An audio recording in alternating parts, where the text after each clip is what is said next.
Okay, so welcome to another edition of Beacon of Light podcast. We're here with Kim Gomez. Before we get started, I'm just going to take a real quick minute. I hope you don't mind. Yeah, of course. I was going to do this privately, Okay, but then I thought better of it. Will you excuse me for a sec? sure. Thank you, really, Mm, for showing up yeah, for this. you're welcome. Own it for everybody that can hear me. They're the ones putting this whole thing together, right?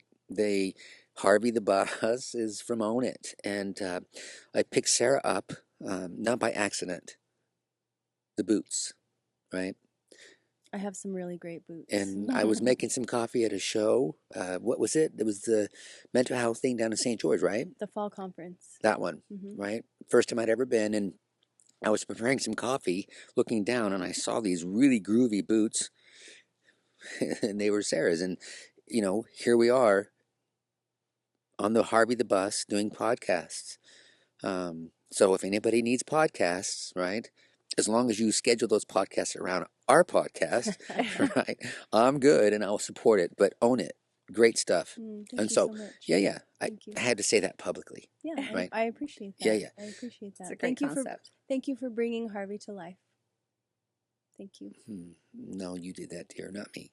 Well, he's been sitting here waiting for someone to come and use him in a good way, and so this, like, the regular stream of fabulous guests and ideas that you have brought has been, I mean, it really does activate and bring Harvey to life. So Well, thank you. and Harvey the Bus is just that. We're going to go out on the road with Harvey the Bus and do this fun thing like we're going to do with you right now, Kim. And what we're going to do, great. which we're just going to have conversations with people. That's great. So now, to set us up, right, Beacon, we regularly hire people that are considered, I guess, negative. If you've been in prison or if you've used drugs, ooh, you bad. Well, that's good for me. And I hired a gal, right, who actually was in prison.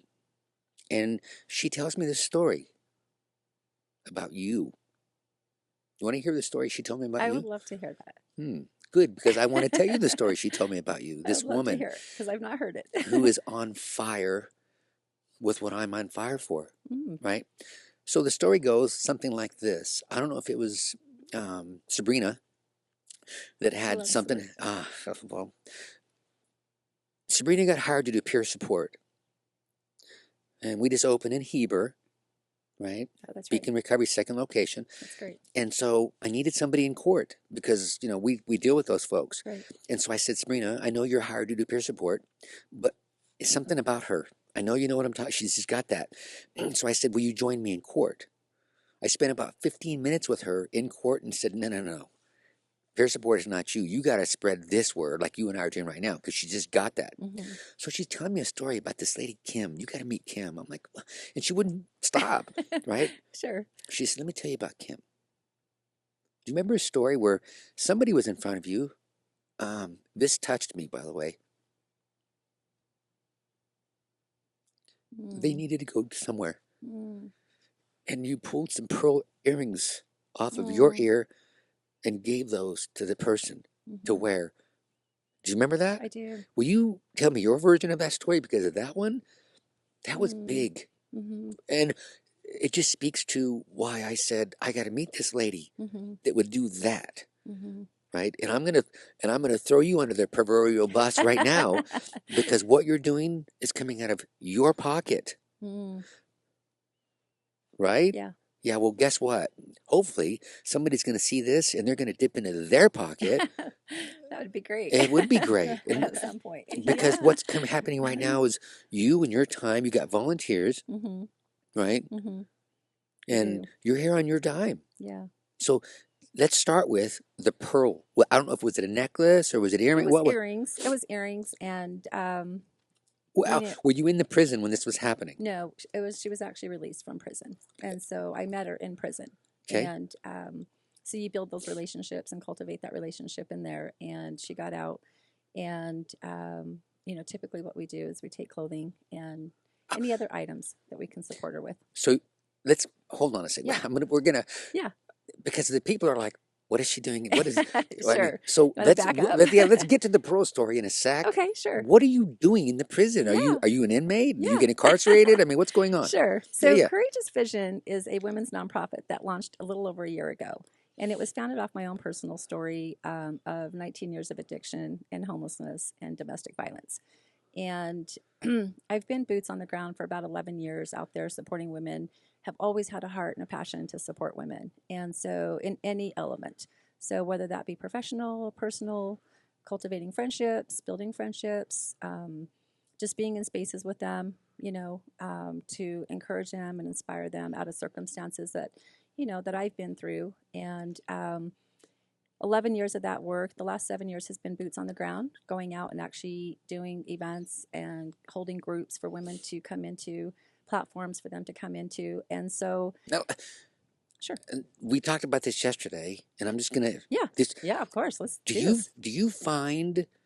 Because I do, right? My truth is that I think it's a little bit, a lot more difficult for women in this arena than it is for men. Mm-hmm. Would you agree with that? I do agree. And there's also data to support that, right? Ah, So, so there's data to support that. Them, when we're talking about women that are, let's say, in prison, Mm-hmm. that are scheduled to get released from prison, Yes. I want everybody, if they can hear my voice, try to imagine what that might feel like, right? To know that you're about to get out, right, of prison, and then start looking for, where do I go? What do Correct. I do? I'm thinking that before this angel, you arrived on scene, this was kind of like, the Wild Wild West. You just get out there and good luck, Yeah. right? Right. Yeah. So what you're doing is saying, well, hold on a sec. And the prison lets you into the prison. Correct. To have conversations to say, hey, here's what I've done over the last 11 years, boots on the ground, as you put it. And here's the things that I've come across. Have you considered staying over there? Have you considered taking advantage of this resource? All these things that you've learned, you're now sharing with these women to make their transition from the prison life to what we call regular life more successful, so that so they don't make their way back into that prison. Right. Is that what you're? Is that so? I would scale back even a little bit more down to a little bit peel back a little bit more and really hone in on relationships and really hone in on what the core is, and that is love, value, and acceptance. And something that comes with coming out of prison is that what I say is that these are just consequences of your decision. It's not an identity, right? So these women. Wait. Hold on. Did you hear what she just? Can you say that again slowly? And let's just talk about what you just, because that right there is huge. I think you say it like, "Oh, pass the butter," right? But what? Say it again. Sure. Consequences of our decisions, right? So going to prison is just a consequence of decision making. It's not who they are. These women are business women, they're mothers, they're daughters. They had lives before that, right? And so not all of them are in addiction, but somehow it's latched onto an identity. So when they get out, not only do they have to navigate new waters, as doors open for them, there's so many other doors that close for them because they're labeled and they're identified of incarceration or addiction. Yeah. And so a lot of that, speaking from experience, is that, the value and the worth that's lost during addiction and during, the transition of going back and forth to prison is stripped. You start to lose, your worth and your identity. And it started way before you went to prison. And limiting beliefs. Yeah. So going in there and just building relationship and saying, I see you, I hear you, I understand, is powerful. Okay. So let's just, if you don't mind. Yeah, let's do this. So I'm a woman, right, in prison. Okay. Right. And I don't know how long I've been there. Somebody else says, hey, I was in that lady's, I don't know if you're a preacher, whatever it is that you are, whatever that class is. I then say, you know what? I want to go. I'm not going to talk like a woman, but I want to go into that class. So then here I'm sitting and they bring me someplace and you walk in and we start talking and you start building that asking me, because I'm presuming that I'm getting ready, maybe 2, 4, whatever months I know I'm going to get out.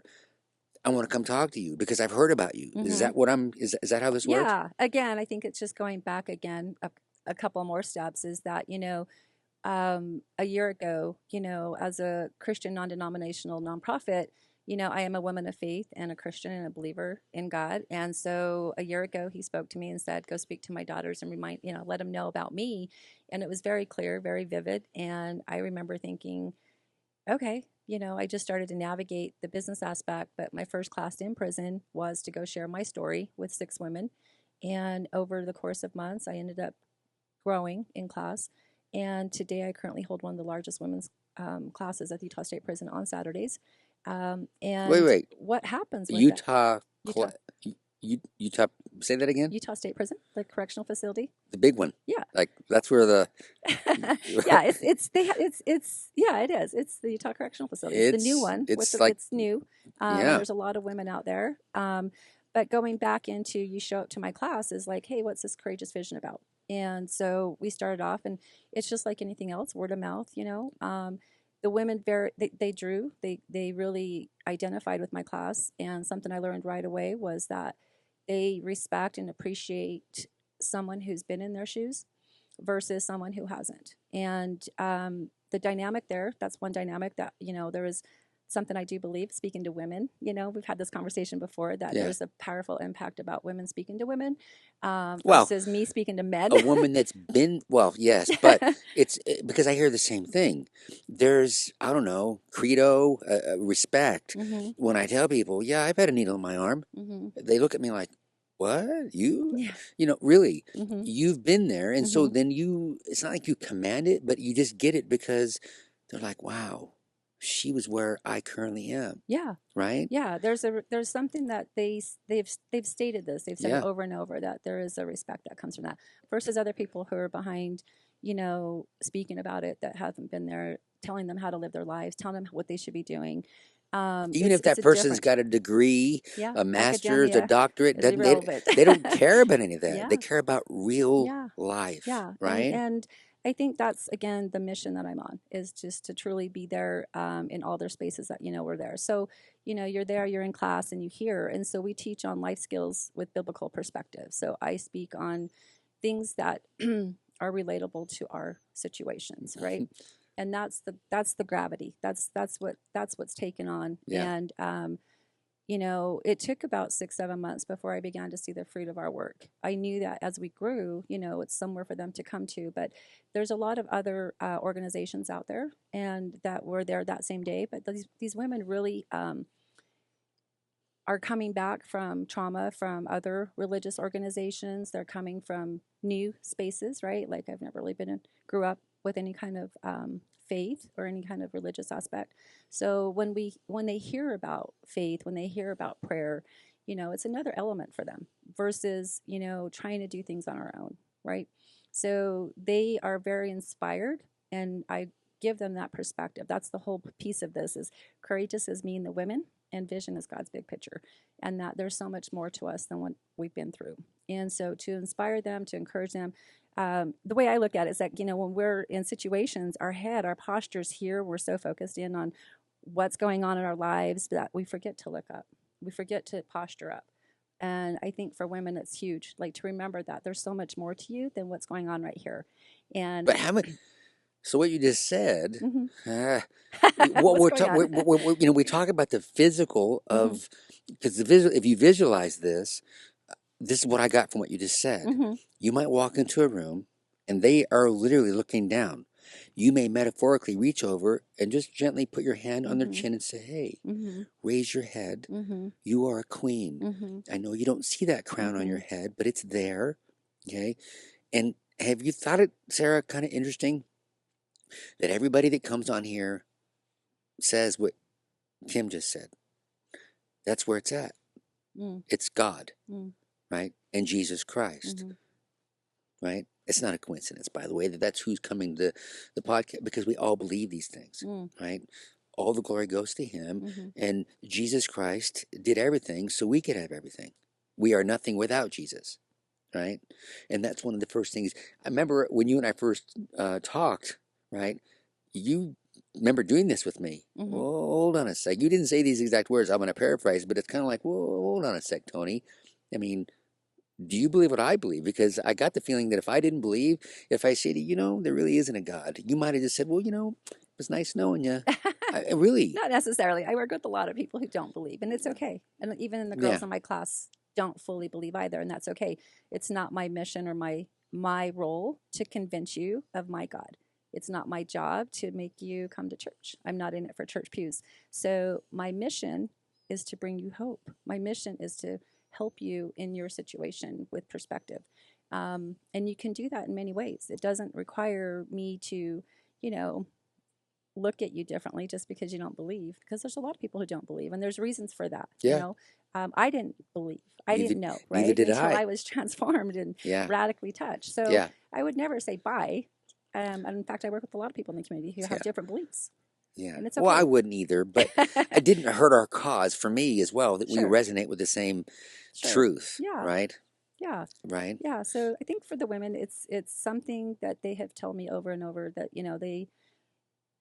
I can't imagine. I mean, I being in and out of jail, it's that strips you of your integrity. But being in prison and for your fifth and sixth time, like Yeah. it's really necessary to come into those spaces and bring hope and let them know that there is life after this, and even So, in there's yeah. life. Speaking of hope, I think we're ready to hear what somebody got hope from Yeah, a set of earrings. yeah. Sabrina and I met.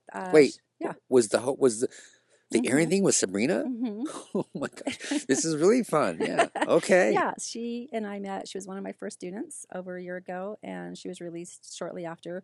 But part of our mission is to also follow the women outside. So we not only meet you there, but we intercede with your families and support their daughters and their mothers. A lot of them, are being taken care of by grandmas. Um, and so we follow you to the halfway house. We follow you to sober living treatments. We'll follow you pretty much anywhere within the area. There has been situations where we've gone outside Salt Lake City.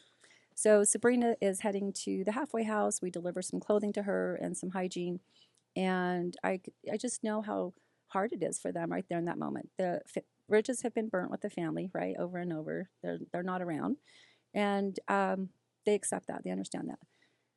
Friendships, those are all, you know what kind of friendships you're holding right now. Nobody wants to go back to those right now because you're clean, you've been clean, and you're trying to take a different path. And in those spaces, it's really difficult for women to say that this is what I need. I think something you mentioned earlier, it's interesting, is that when they get out, it's not like I set them up for success. I feel like what we do is we're here to remind you that there's so much more. What I see oftentimes is they go back to what they used to, right? Back to being um, the jobs that they had or the things that they had. And for Sabrina, it was really interesting is that I don't know her style. I didn't know what she was into. I don't really know much about her on the outs. But when we provided the clothing to her and the earrings, I said to her, I gave her a little box and I said, here's some earrings.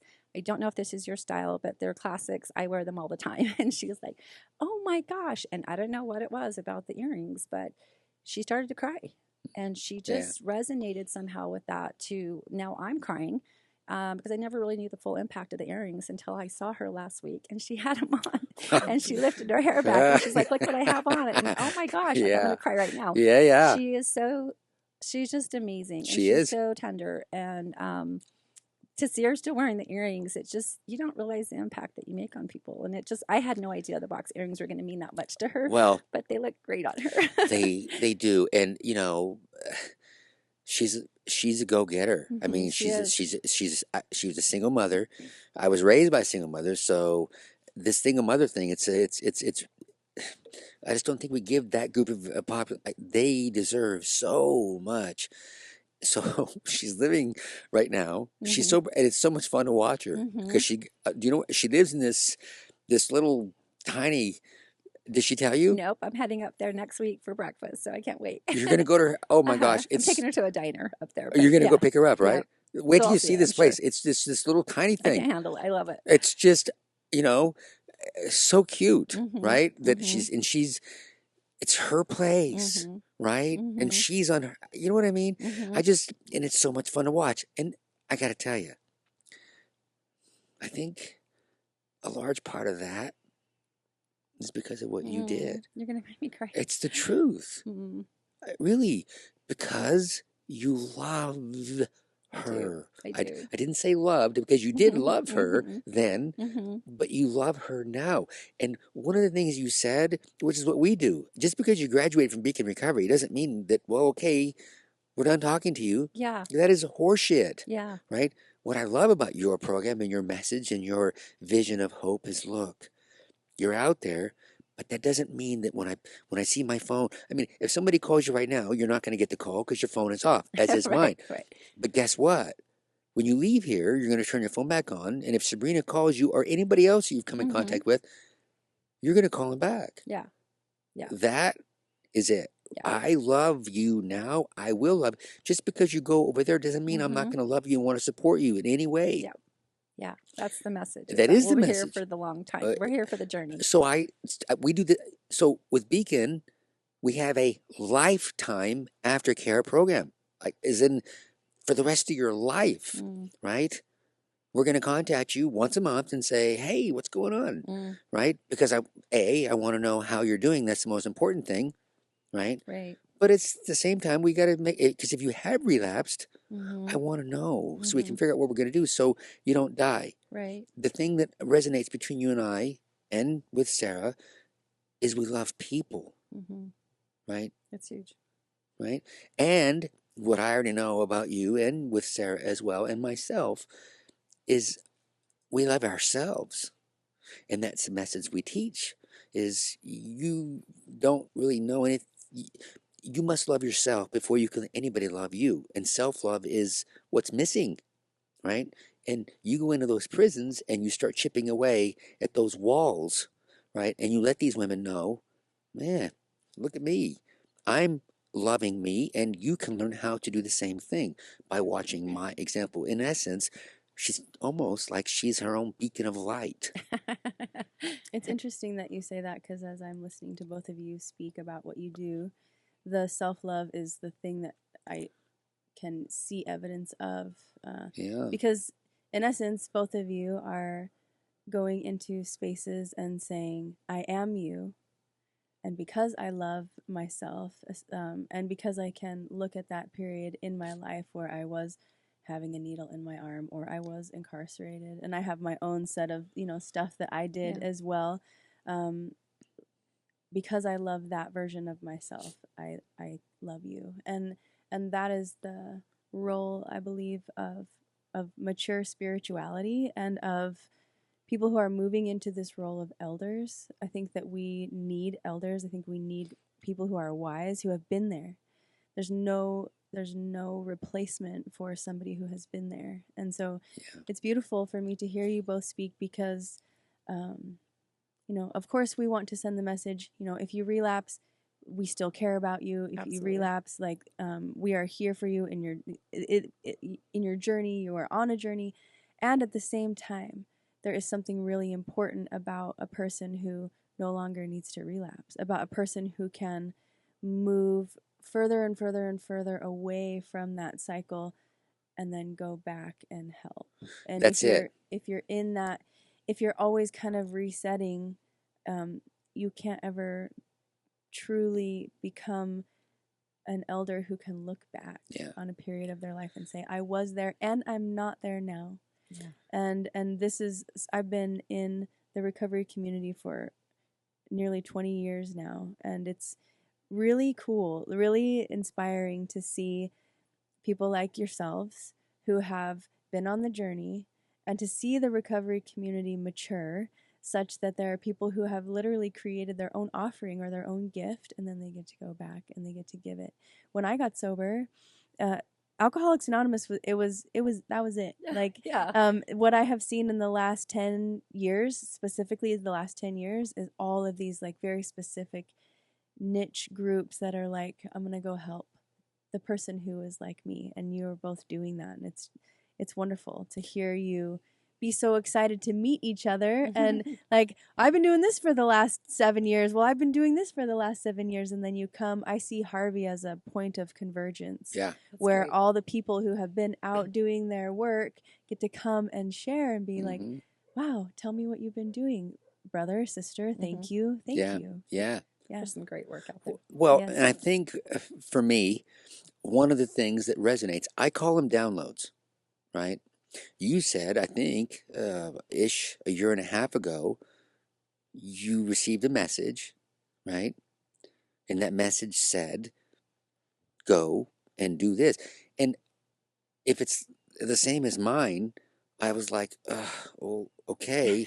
I mean, because initially I told him no when he told me to do Beacon, Mm-hmm. right? Because I didn't, it's a scary thing. Mm-hmm. So at some point, what you have to do is say, okay, which is what I'm sure you did. Mm-hmm. Because when you first were told this, I'm sure you were like, really? Mm-hmm. Can you talk a little bit about Sure. that experience? I know that's kind of a sacred experience, and I hope you don't mind No, not that at I even all. asked you, and It's I it's hope you don't. it's great to share, right? How, Like it's what was that like for you? so prior to that message, it was 4 months before that as I was going through a season. Um, my walk in 20 years with God has been phenomenal, and it's been filled with thousands of miracles that I'm writing a book. And I'm only halfway through the book, but so many things that have transformed in my life, so many miracles that have happened. And I haven't been perfect, and that's not the point, is being perfect, but there's been so many things in my life. And as I kind of fall into these spaces where I'm like, gosh, I just feel like, I'm here, but I'm not. Like, yeah, I just feel like there's so much more for me, And as I called out to God and said, God, I just want to surrender my life to you, like all of it. Yes, I'm doing the work, and I love the Lord, and I'm learning, all the time. So when I surrendered, it was like instantly, Hmm. it was, here's the tablet on my hand, and between me and God, we started crossing off some friendships that didn't hold a lot of, you know, they were there, but like just weren't going the direction I'm going, I suppose. Love my girls, love my friends, but friendships, parties or barbecues. It was ironic that it was a barbecue. It seems very minute saying it now, but the things that take place at this barbecue, right? Barbecues, my traveling, like just there were certain things here that just started to cross off. And as I started to cross off things, the only thing left on my palm was him. And I Was remember thinking, okay, like I'm all in, like I am willing to surrender my life, like all of it, to serve him. And so as soon as I did that, about 3 months later, I got them, it was like he spoke to me at work. It was very clear. did you You hear know, the voice? Did you hear or did you when feel? you hear from God, you just know. It's Well, hard to for me, I don't describe. hear it. I feel. I don't hear I the hear it. words. Yeah. I feel the words. Well, It's for me. I hear You it. actually heard an Like, audible. yeah, like it's in my heart. Like I Wow. heard, like, go Yeah. and tell my daughters about me. Even the word, even the name Courageous Vision is, spiritually divine. I'm not that clever. I'm not that smart to think, oh, this is how this is all going to go down. But when I went home, I didn't necessarily say no. I knew what I was doing. Like I knew I had surrendered, and he was calling me to go out there. But when I went home, I was like, gosh, what do I know about a nonprofit? And then I started to chuckle. I was like, wow, I've been in nonprofit for 6 years, and I sit on the board in the community on nonprofit, So and I he work was for a setting you up nonprofit. for this. He was, Yeah, and I yeah. work for a nonprofit. So it was like, wow, you got jokes. You've been setting me up. You've been grooming me for such a time as this, You got right? jokes. You Yeah, got that's jokes. And funny. so I Yeah. went right into business mode with it. Yeah. And it was like walking, just going through it. My motto the whole time was 2 things a day. And it's still pretty much like to hold to that because it can be very overwhelming. So my mission was never to be big. It's never to be the biggest. Yeah. It's not about me, but just 2 things a day. And that was like, get my marketing down, maybe get my tax ID, like just 2 things a day. Hmm. And so Yeah. as things went on, now 6 months later, I'm at the prison, and it's like, okay, that was the next step. And he gave me the vision. So this vision, this mission has always been very clear. I don't go outside of it. I don't bring on other things. I don't try to, take on more. I never asked to be the biggest class at the prison, but that's his work. That's was exactly what he told me to do, Yeah. And so Well, he's um, the biggest class at the prison. he's the instructor. He's, Yeah. he's opened up so many doors for me, and there's so much favor. The Department of Corrections is just incredibly wonderful to work with. They have given me so much support as they've navigated me through some of these waters, right? Yeah. And the same with the halfway house and sober living. Now I'm being invited to tables because the girls are getting out, and they're like, "Hey, have you heard of Courageous Vision? Like, we need her here." And that's kind of how it's been. That's kind of the growth of it. But the message was very clear for me, and I don't stray from that. I don't go to sit. Yeah. Yeah. I don't leave the program. I know exactly what my mission is. I know what I'm doing when I show up. I'm very clear with what my intentions are, Yeah. and I don't stray. It's clear. Well, I think it's interesting. I mean, we think of God, right? And we think of this omnipotent, this, but he does have a sense of humor, right? I thought it was funny. Boy, You're going to use me out of all people? Like, but what do it's, I you know know? what I often refer to him as the king of the one-uppers Mm, because he's constantly doing these miracles. And I think it's up to us to recognize when the miracles occur. And I'm going to suggest to you that a miracle can occur between two individuals with a smile because you just don't know what that smile is going to, what it's going to do. Right. But I think it's interesting that, you says he's got, he's got jokes, right? yeah. But he's good at that. He really does. Mm-hmm. Right. And he is funny and it's fun, I believe, right? When we can recognize when that happens, Mm-hmm. right? When he brings these things to us, I often visualize maybe, I don't know, a 5,000 piece crossword puzzle. I mean, it's a lot of small ones, right? And we can say that this is just a solid white crossword puzzle. Well, that's going to be kind of difficult to put together because it's solid white. You can't go look at the box because it's all white. Take that when you first get it and take all the pieces apart.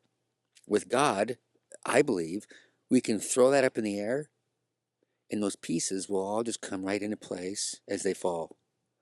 I know that sounds like Tony's up in the night, Yeah. but that's No. the intricacies of our life. And if we give 100% of the control over to him, he will do just that. And everything that happens exactly like it's supposed to, Mm-hmm. when it's supposed to. Mm-hmm.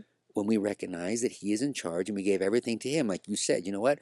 I'm going to give everything to him, and I'm Mm-hmm. going to, then you do, and then you're like, oh my gosh, that was funny, good, you know what I mean? Right. And it's just to Right. me, it's fun this way, Mm-hmm. and we also get the opportunity to spread this love and these wonderful toys in our part of the sandbox with other people and enrich their lives, and then they can do this exact same thing. That's the ripple, right? Mm-hmm. Ripples are fun. Well, depending on what those ripples are, because we can have a ripple that is not so much fun, right? With Right. reference to our children, when we show them behaviors with reference to drugs and alcohol and those types of things, or when we bring love into the equation, we can create a different ripple. I have a question about that, about kind of like about ripples and puzzle pieces and these ideas as you're talking, Tony. Because one of the senses that I have had over and over, Kim, is you receive this message, and then um, I think part of the reason why you might want to say, I can't do that, is because it would seem like it's all on your shoulders. I alone, as myself, can't do that. And I'm curious who have been the other pieces, who have been your helpers, because I'm certain that you haven't done this all by yourself. Correct. And as you say yes to your calling, Mm-hmm. angels, helpers Mm-hmm. come in. I would love to hear about some of those people. Sure. So, again, kind of going back a little bit, as I have mentors, spiritual mentors and mentors, you don't just come from the streets to where I'm at today. Let me just share, really kind of give you a little insight of how this is today. When I first gave my life to Jesus, I was getting high. I was in a motel with my kids, and Wait. You're in the middle of it when you're giving your life to Jesus. so yeah. That's important, and the reason I'm stopping and touching on that because that's very important for those of the folks that are listening to this that are knee deep in your addiction. That is the time where the great liar will tell you, "Don't talk to him because you are not worthy." You're telling me that you are in the middle of your addiction, having a conversation, getting a. Is that So correct? it was an invitation, and I'm a 10-year prayer, is what I understand. Women and my mother have been praying for me for 10 years that I would come to, and so a 10-year prayer, and I get this, I go to the church. I go to church with my mom. She invites me to church. Endless 10 years of invites, right? Close the curtains. Don't want to see you. Here comes those ladies again. But in in that addiction, in where I was at, the brokenness and everything that I was experiencing, I had just reached a point where I was so tired. I'm so tired, of black eyes. I'm tired of broken ribs. I'm tired of drugs. I'm tired of, I was tired Yeah. spiritually, emotionally, mentally. And I've been doing, on the streets since I was 16, so it was, it's years of like tiredness. But when I went to church and gave my life to Jesus, supernaturally something happened, and I didn't understand it, because 2 days later I was trying to crave drugs. I was trying to crave a beer. I was trying to crave something, and I didn't have the craving. And I remember it was like, whoa, what's happening? Like, it was so real that I didn't understand it. And because I don't understand, the gospel, I just know something was happening inside of me. So going back to her question is that, I stayed in that space. I continued to go and learn about who Jesus was and why this was happening. And so about 2 weeks after that, it's a Friday, and I was pretty promiscuous. I was out there, and it was a Friday night. I got invited to a Bible study with a bunch of the girls from the church, and I was like, this is really weird. My heart was really prompt to go, but that's not really what I do on Fridays, right? You got party. Yeah. I do too. I go out for 5-6 days. And so I just remember I couldn't explain the prompting in my heart to be there. Like, why would I want to go to a Bible? I don't even know anything about the Bible. So I put on my skirt, no underwear, my tank top, my heels, and my blue mascara. Maybelline had a blue mascara. They probably still do. Did up my hair, and I went to this Bible study in a tank top, no bra. Well, because you're going to go out and party after. I don't know what that's just me. That was just me. That's okay. That's just okay. Yeah, me. yeah. That's just how I lived. Thought I looked cute. Yeah. Nothing cute about it. But, I go to this Bible study, and it was a little apartment in Kearns, and I walk in, and of course I'm the only one that's just so different. And the topic of the Bible study was "Let God adorn you." And I remember it clearly because I didn't understand it at the time. I don't understand what those words meant biblically, but we go in there and there's reading out of the Bible. And then we get ready to close, and one of the girls says, "Can I pray for you?" And I said, "Sure." And she was just praying for me. And I remember feeling like tearing up again. Like, why am I crying so much lately? Like, what is going on? So she just prayed for me that, she just prayed for me, her and a couple of girls. So I said my goodbyes, and I'm getting ready to walk down the stairs. And as I hit the bottom of the stairs, I felt this covering. It was like God had covered me in his robe of righteousness. And I remember thinking, what is happening? And I started to bawl, and I couldn't explain what was happening.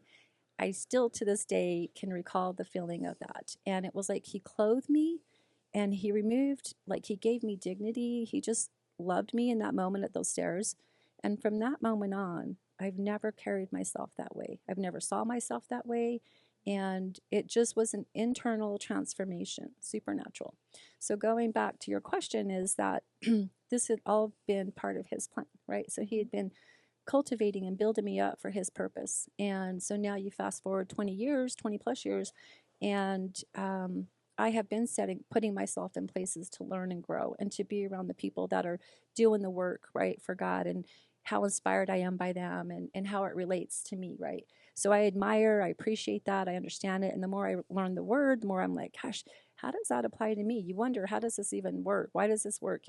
And you make such a great point. This isn't all me. This is, in fact, nothing to do with me. And I felt like when he gave me this mission, it started way back, like the heart, the seed of women started way back, right? And so the work was generated, he gave me that way long ago. And so the mission and that he has me on was really started way back. But okay, so the first person I went to obviously was my mom, who's my board of directors, or my director of operations. And she's my biggest cheerleader. That's a whole nother testimony. I didn't have relations with my mom for a lot of years. And so then I went to my pastor and said, look, this is what I'm doing. This is what God's called me to do. And, basically just letting him know that I, would love your support.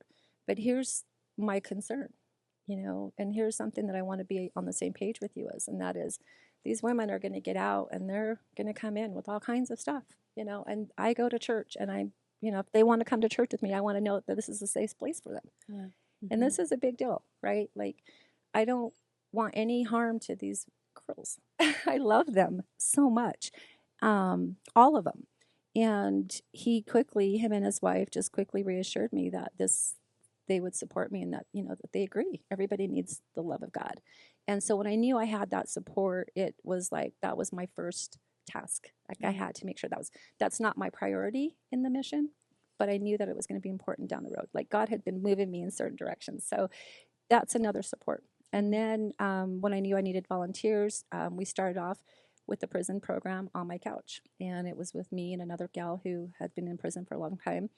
My board of directors came in and we created that plan. And how did it look? And we worked daily for that. So it was my two daughters and who I love today. And thankfully, you know, my oldest went through drug life with me and my youngest has never seen me smoke or drink. So you have these two here that are just very supportive of what my calling is. And so then we just kind of moved on from there, and I knew that I needed people here. I stayed solo for about 6 months, and then eventually I started to go out and brand and market and say, you know, here's the mission. And not only do we support women in these spaces, but I also believe in creating platforms for the volunteers. So these volunteers are very divine. They don't just come from, they're not all from the church. They actually have come to me and it's like, oh my gosh, I have been praying for this for 2 years to come back and help. I served 6 years in prison. I would love to, you know, blah, blah, blah, blah, blah. And then the next one was like, my mom was in prison. My dad was in prison. My mom got her master's, and now I'm going back for my master's. We would love to support you. She came for me from the Grand America through a friend. Like really divine, you know, avenues that these volunteers have come through. I have over 78 volunteers right now. Could you use some more? Yeah, I could. Okay, so I think right now I'm feeling compelled to do something real quick with. Sure. You're probably I think it's the same thing that I was feeling. I'm going to see. Well, What is okay. that? You know what? This is the point where I probably should write this down, but I promise I'll tell the truth. What were you going to suggest? And I'll tell you, yeah, that's what I was thinking. So what were you thinking? Well, what I was thinking was, I mean, part of this Beacon of Light podcast is the spread of ideas, and so Sure. I was wondering if you might say something about a website or some way that these people who want to volunteer can contact you, and we'll put all of this somewhere in the description as well. But is there somewhere you could? But hold on. But I also want to include, yes, volunteers, but also if you feel like supporting this monetarily, I know there's going to be somebody out there that's got a couple coins to rub together. It's just saying, where can I put this money that would do a lot of good, right? So that as well. So whatever you're about to give, they can volunteer, but they can also talk to you about supporting you financially. Yeah. Right? Because once again, I don't want to, put you on the spotlight, but right now, this financial support is coming from you. Correct. And it has been from day one. It has been from day one, along with, my parents and my pastor and his wife. Like there's ways that they, people are supporting me. Yeah. But again, it has taken this long for us to, I now see like where we're at, and I'm not going to, like I said, alter anything at this point, but going back is that, yes, the volunteers have been very divine, and that has been my support. So to answer your question clearly, that's kind of been the direction for that. And then I have people that I'm accountable to, which I think is very important in nonprofit.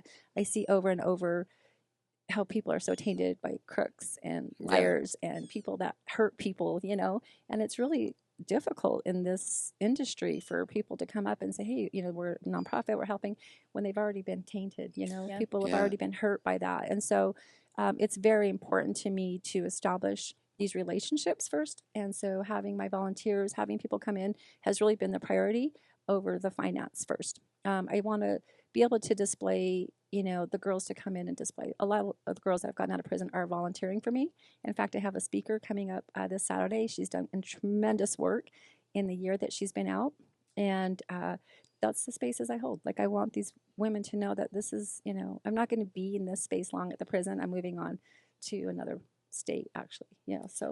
So how do you have a website? Like, do they go to the website? How do they find you? So the website has that. We also have links on our Instagram. Wait. What is the website? It's courageousvision.org. So www.courageousvision.org. Spelled with a K. With a K, yes. Thank you. That's important. It is. It is super important because you will not find it with a C. So courageousvision.org, and there's links in there, as well as on our Instagram page. The link tree's in there as well to donate or just to find out more about us. Yeah. You can see a lot of our events on our social media page. They do a great job with keeping that up. Yeah. So do people go through those avenues, or do they call you directly? Yeah. So do you have a form or something that people fill out? Yeah, there's one online. It's interesting. I never really realized how many people actually reach out through Instagram. Yeah. But it is, there's just like, hey, even like, where do you go to church? Which I always thought that was interesting because you don't see anywhere in my marketing about church. Like that's not my priority there. Mm-hmm. It is offered, but that wasn't like the main takeaway. And so I always find it very powerful when people ask that, complete strangers, and then I get to go meet them, and it's like it's just cool. Like we get to build friendships, you know. But the Instagram platform have links for that for the forum. We do get a lot of calls. There's a is it 998? I think the community phone number. If you could dial pound 998, it's a resource line. They have us on there, and I've received like 4 calls this week from them, which is nice. great. So, yeah, I think there's a lot of avenues there that can come volunteer. Our fundraising starts the first of the year, so we're ready to. So this isn't This fortuitous. is it. Yeah, This is it. I mean, this is Yeah, where. So this we're is good. ready. We'll Yeah. have this up, and we're gonna jump on that bandwagon. Yeah. I get to tell you, when you're talking about your mother, Mm-hmm. the 10-year prayer. Mm-hmm.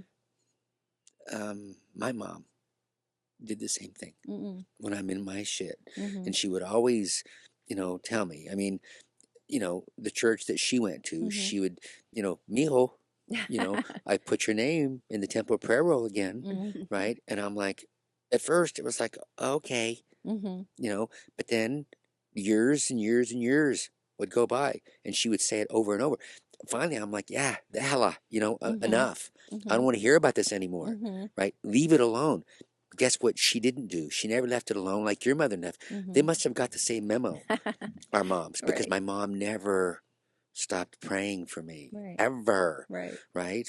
I have a story about that too. My mother is 20, almost 27 years in Okay. recovery, and so she was the result of a prayer too. She comes from a huge family, very religious family, and they had all done like a family-wide fast and prayer for her. Mm.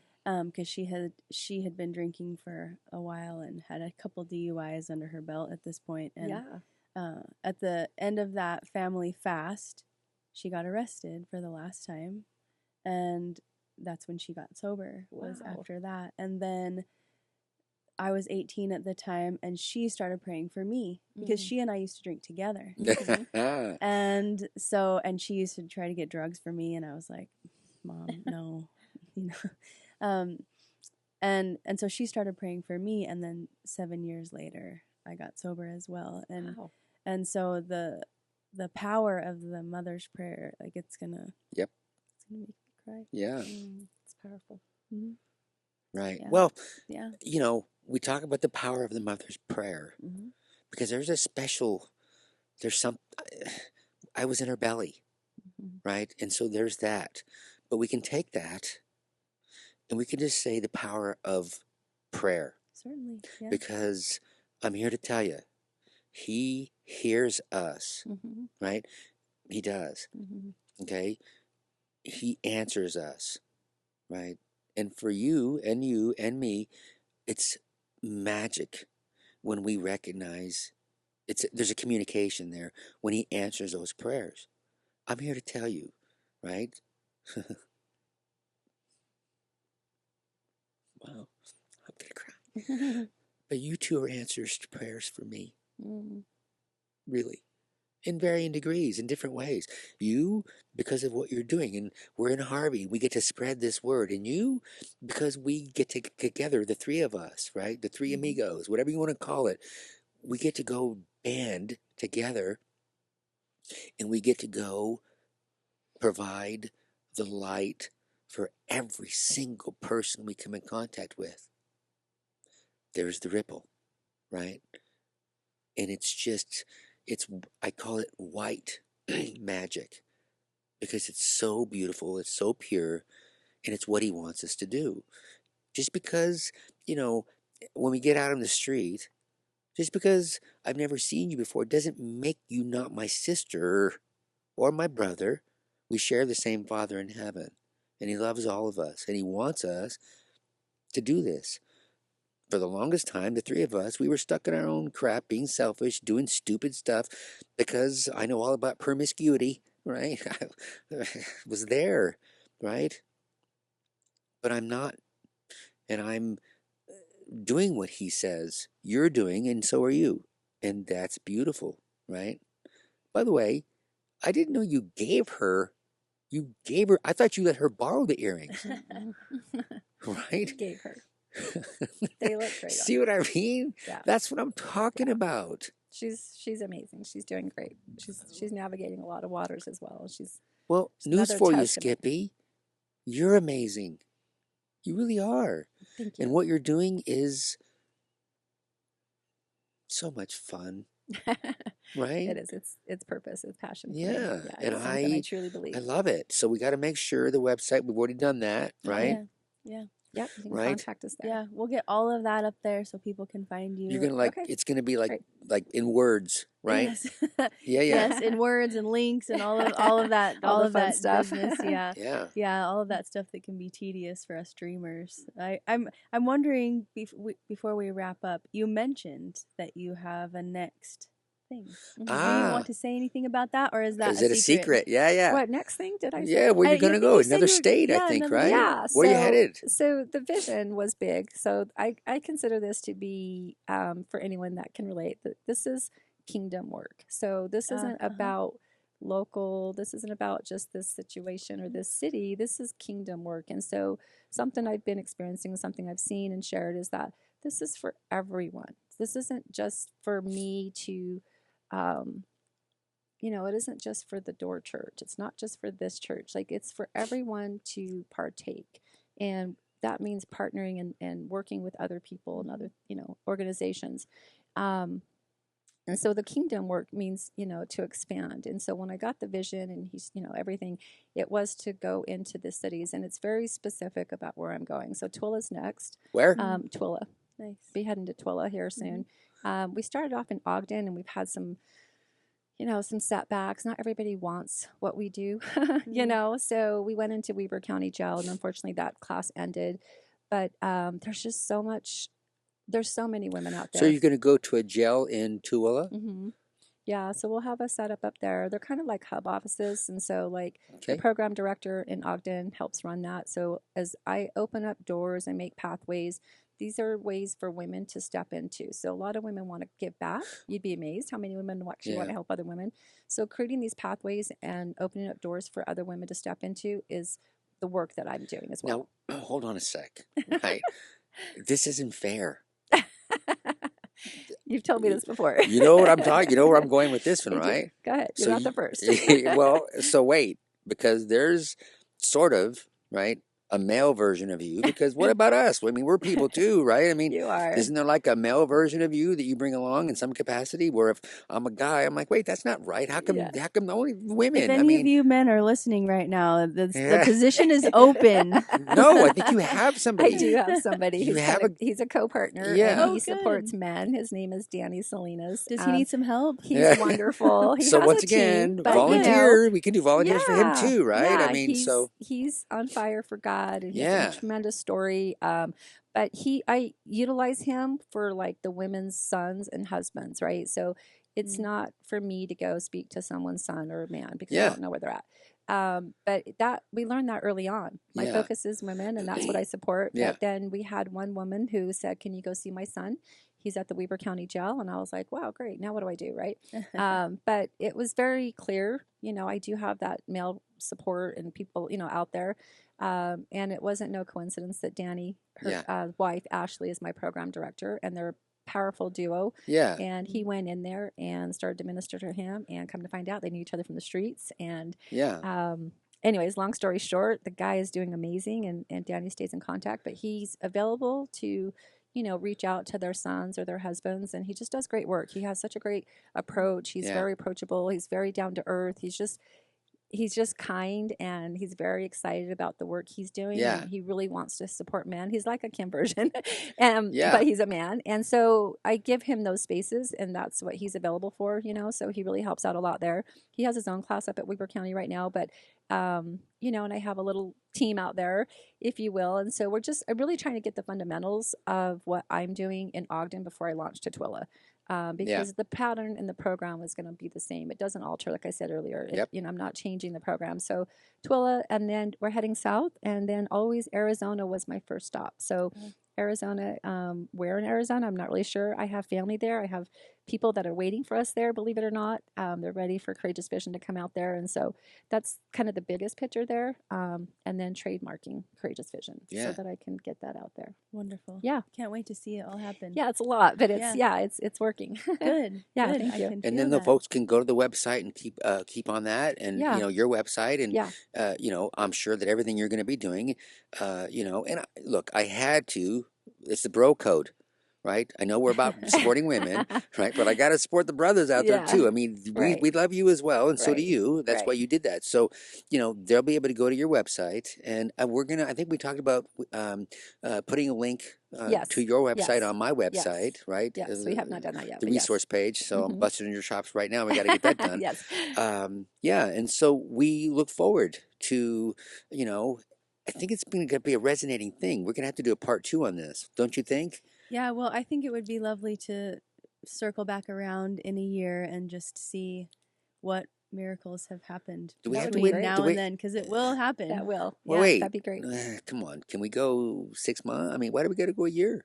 However long. I mean, I think that we don't have to worry. I Look, think that Kim she's will a know. firecracker. I mean, she'll know when I we think come a back. year is a long. This one, a year is a long time for her. I think there's going to be some stuff happening sooner than a year. But we'll see. Yeah, we'll see. Yeah. No, I think it'd be great. I would love for you and others to meet a couple people on my team and hear their stories, hear their powerful testimonies and how it's incorporated into the mission and vision of what we do. Fantastic. They are part of that, right? Yeah. So I think that'd be great too. Cool beans. Yeah. Well, fantastic. Thank you. So, thank you for having me. This was great. Yeah, it's kind of fun. Yeah, right. This was Being great. in Harvey. Harvey is amazing. The story behind it, I love it. Yeah. It's great. Yeah. He's doing his job too. Yes. He was called as well. Yes.